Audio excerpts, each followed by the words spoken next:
This is proof right here of the misandry in society everywhere. This is the milking farm.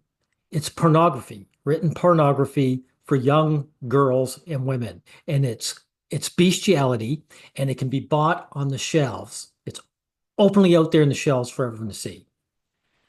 This is a billboard that was shown in Tokyo to advertise a video game showing sexy anime girls, and it was taken down because of concerns, right? It even says so. Billboard featuring an anime girl in revealing swimsuit, part of a promotional ad campaign for a video game, was displayed in Tokyo's district and later was removed due to concerns over its content. You see, the content is men seeing sexy girls in sexy outfits. There's concern there because it gives men pleasure. There's zero concern about bestiality, actual pornography for young girls, because this is not a concern over anything moral. This is a concern about men gaining contentment. Now, if you don't believe me, here, who are we kidding? Subliminal child porn images in Japan and manga and anime. So they're taking anime girls where there's zero pornography, just cute girls doing cute things, and they're trying to paint that as pornography. It's all subliminal. But actual pornography, that's not a problem when women consume it. Okay? Now, we're going to tackle this guy, Tail Foundry, because what's he doing? He's going to make excuses for women's pornography habits.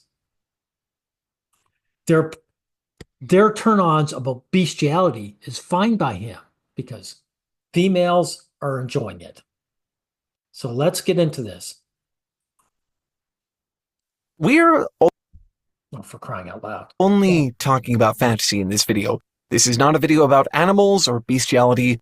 Monsters are very important. This is only fantasy, dudes. When girls are absorbing pornography, they're just pictures. It's all just fantasy. Right? Unlike when we guys do it, then it's real. Right? Only not real. We are only talking about fictional, sentient beings here. Not animals and not analogs for animals. Okay? Okay. Today... Hey, Tail Foundry, will you do this for anime girls? No, you won't. I found this. A post to r/hearmeoutbro about Tailbot from Tail Foundry. I always knew this day would come. I've seen the kind of... What are you talking about, you... Dude? What are you talking about? You don't have to tackle this issue at all. Who's forcing you to go on Reddit and find this stuff? Fan art you people make. It's really not news, is it? Like, I'm really not surprised by this. What the hell, dude? This isn't just fan art. This is on the shelves. This real-life pornography, and young girls are buying it, and they're getting off on it.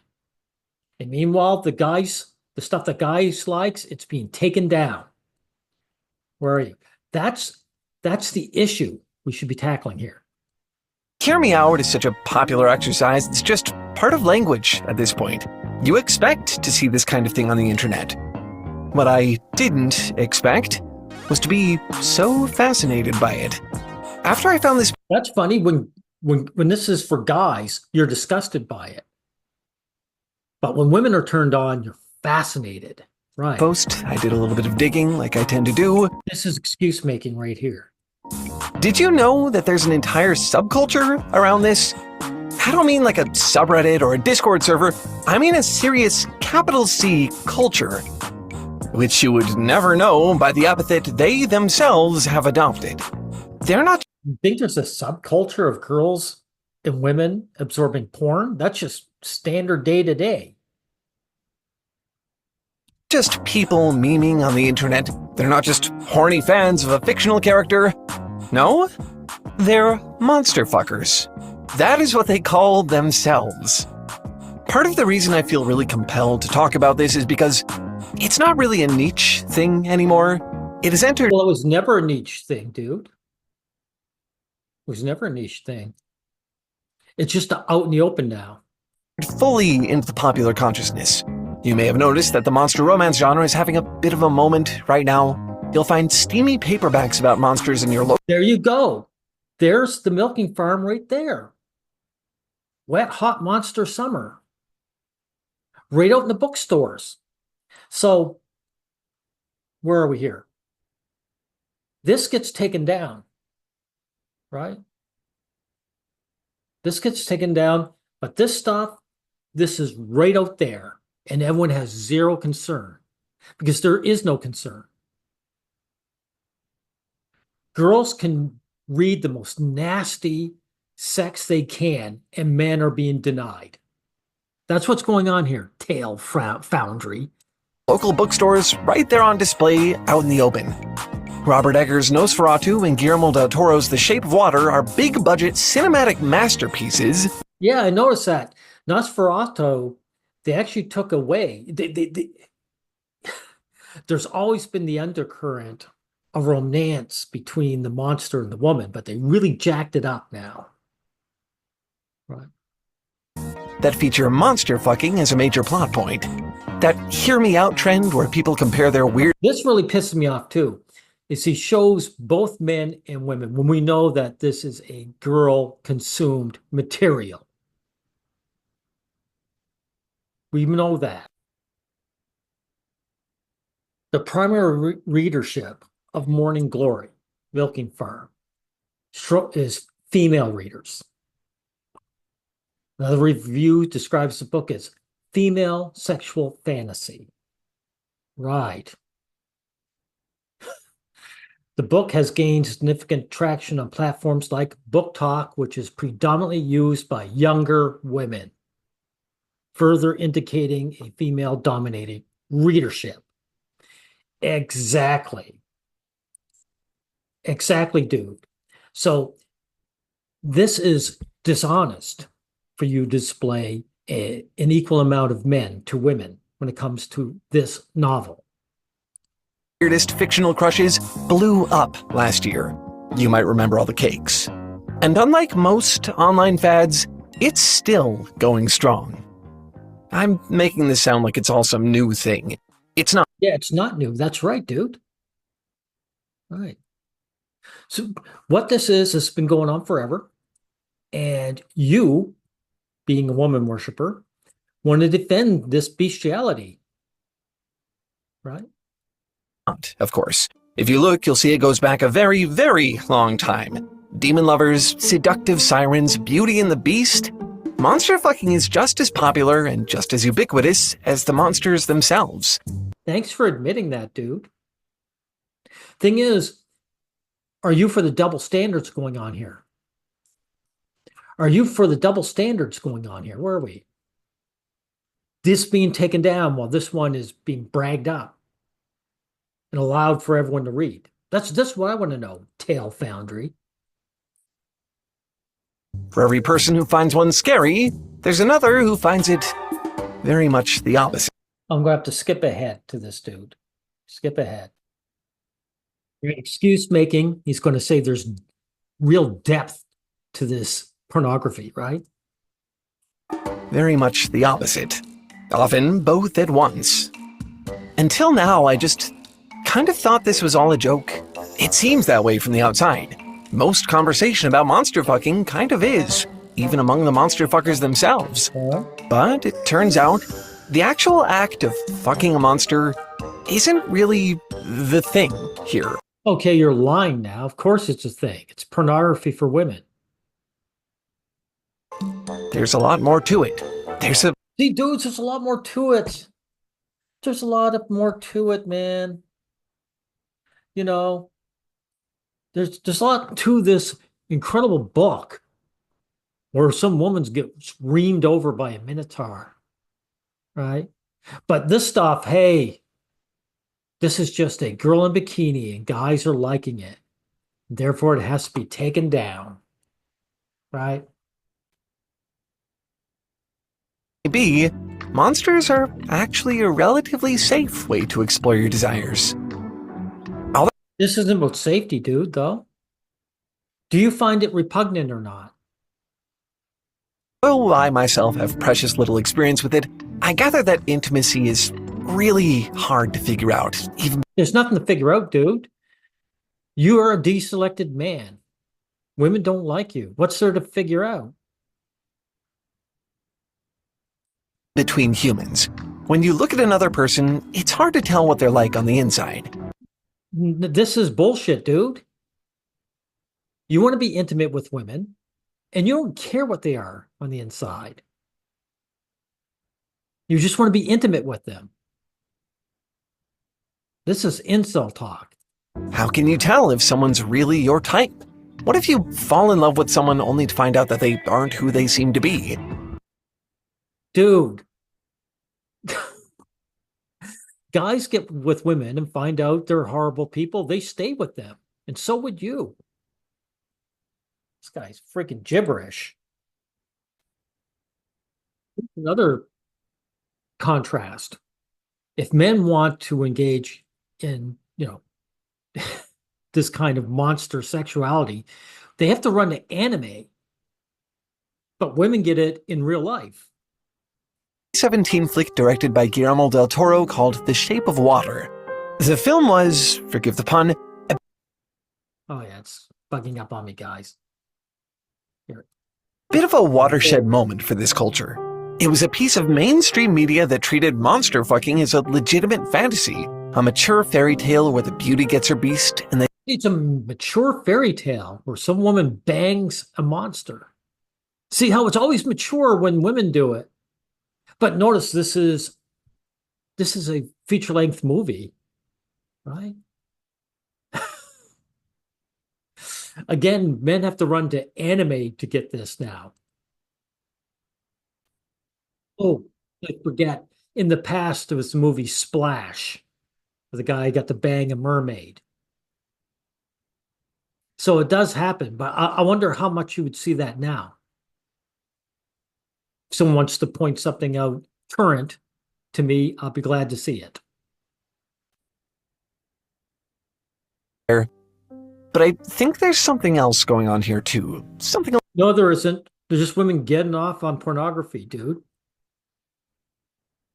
You're coming off as pathetic. a little deeper than just the looks. Let me introduce you to Ella Gallego, a researcher, maybe one of the only ones in the whole world, who has conducted an entire study on monster fuckers. There you go. Psychology field, right? This is why women get into psychology, right? They can just study whatever they like. This is really useful to society, by the way. And this is important, Tail Foundry, because guys are being shoved out of college so women can join up and LARP as someone who's going to become a professional at something. It's called Monstrous Desire. It was invaluable to my research here, one of the few places I was able to find real data about all of this. Yeah, monstrous desire. That's what it's about. It's being turned on by monsters. In the case of the Minotaur, it's bestiality, right? This is all very interesting and deep and okay because women want it. She was kind enough to talk with us a little bit about her work, and when we did, she said something that really struck a chord for me. She said that the monster is inherently on the fringes. If it loses its core trait and becomes something that's not an other, it loses what it means to be a monster. He's the bad boy, yeah. Right. I think that's what happens in a lot of monster romance stories. Sometimes the monster, rather than suffer in a world that doesn't want it, is made to fit, made acceptable, ordinary. And then I have to wonder if it isn't an other anymore. Yeah, this is neither here nor there, dude. Okay, guys, he's going to bring up the pornography. Let's see what he has to say to that. This is Morning Glory Milking Farm by Morning Glory Milking Farm.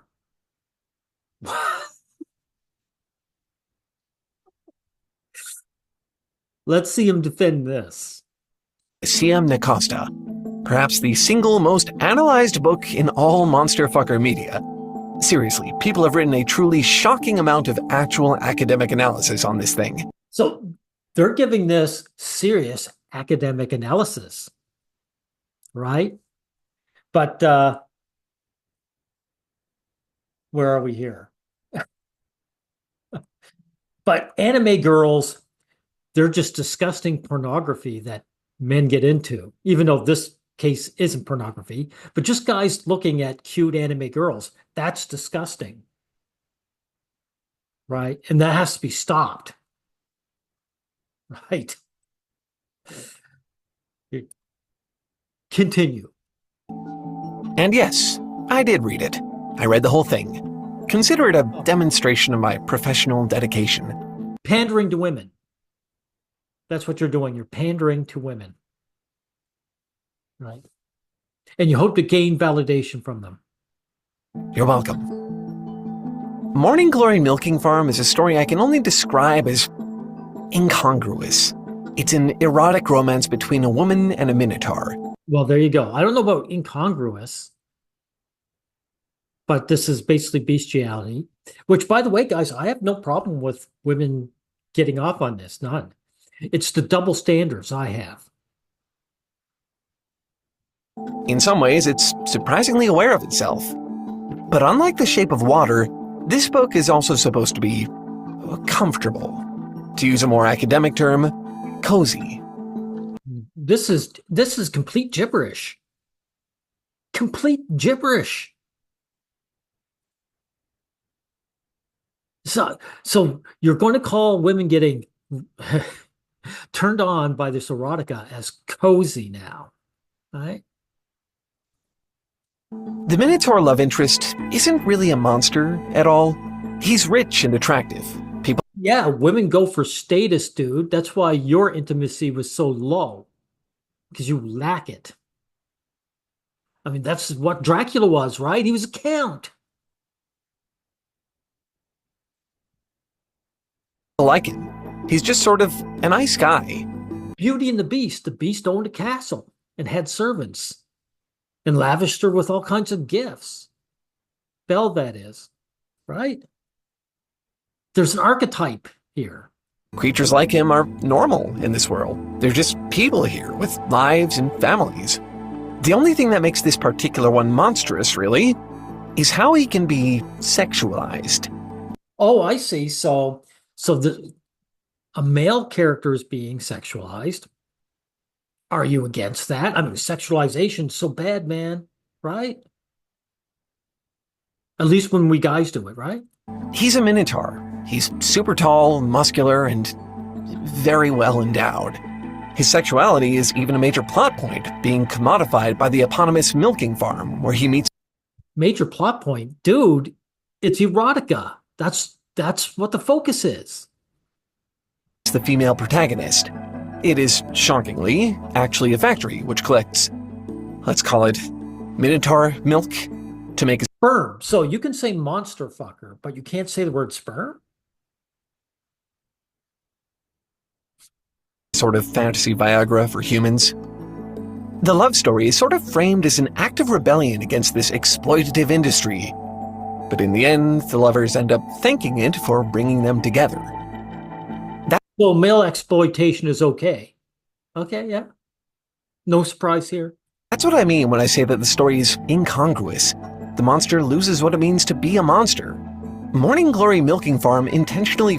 Well, he has what's important, right? He's an animal. Women are in the bestiality, right? And he has wealth. So he's got the best of both worlds. Flirts with themes like class, gender, and politics, but it never meaningfully addresses those issues in the way that The Shape of Water does.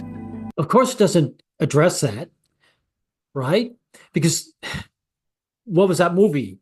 Water, whatever you just mentioned, right? It was both bashing males. There's this evil white man that has control, but this monster and this woman, they find love together. But here, the protag is female, right? You can't bash her. So everything is good, right? If it did, well, it wouldn't be so cozy anymore, would it? Well, this has nothing to do with cozy, is it? You don't bash women for any reason, right? That's why, again, why this is on the shelves and this was taken down. Now, that's as far as I'm going to go with Tail Foundry, because this whole video, your whole video, Tail Foundry, is excuse making for women's degeneracy.